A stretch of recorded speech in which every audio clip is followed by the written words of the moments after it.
నాకు ఇది కావాలా అది కావాలని ఏమి ఆశించకుండా ఎక్కడైతే సేవ చేస్తాడో దాన్ని అక్కడనే మర్చిపోతాడు. ఇది ఫస్ట్ గుర్తుంచుకోవాలి మనం. కానీ 13కి ఆ వంట చేసినా ఈ వంట చేసినా ఇచ్చేసి అచ్చేసి అని 10 మందికి చెప్పుకోకు. అది నీకు దొరికిన వరం. సేవ అందరికి దొరకది. సేవ దొరికిందంటే అక్కడ చక్కగా వినయంతో సేవను చేసి అక్కడే మర్చిపోయి వస్తాడు ఆంజనేయ స్వామి.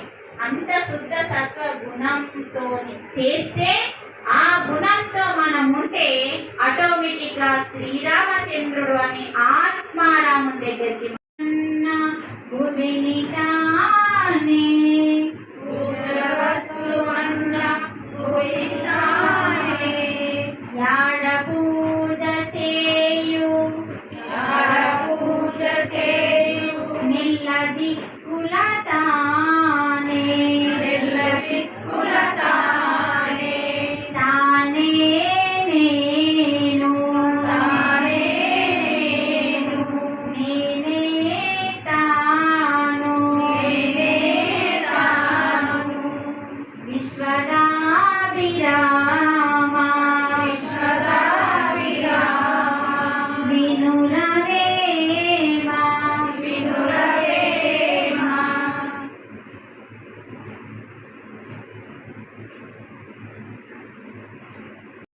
లోకంలో ఉన్న వాళ్ళందరికీ సేవ చేయడం.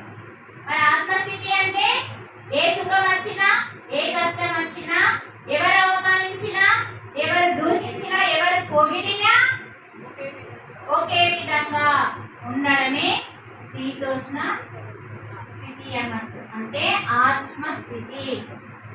అర్థమైంది? ఇప్పుడు ఈ శ్లోకం కూడా అర్థమైందా? ఎన్ని శ్లోకాలు అయినాయి? 2. జాతసే నిన్నటి నిన్నేం చెప్పుకున్నాం మీకు చెప్పలే కదా. నిన్నటి భోజనము మరణము చక్కగా మొన్న కూడా. అంటే చూడండి 2 శ్లోకాలు తెలుసుకున్నాం.